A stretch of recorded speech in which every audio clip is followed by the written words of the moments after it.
Demand elasticity is the term used to indicate the extent to which changes in price cause changes in the quantity demanded.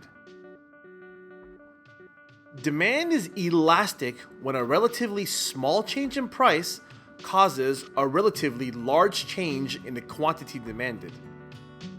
Demand is inelastic when a given change in price causes a relatively smaller change in the quantity demanded.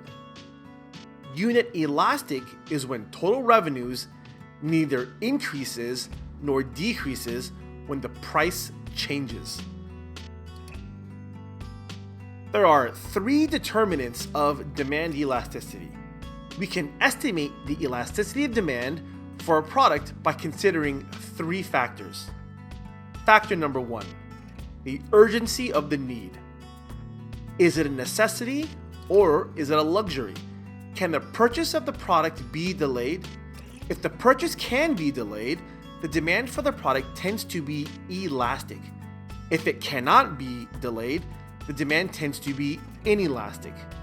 An example of urgent purchases are medical treatments, insulin, pills, or addictives such as cigarettes and/or alcohol. The second determinant of demand elasticity is the availability of adequate substitutes.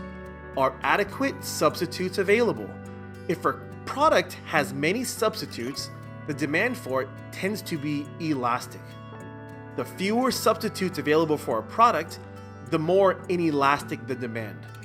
An example is when people switch back and forth between products.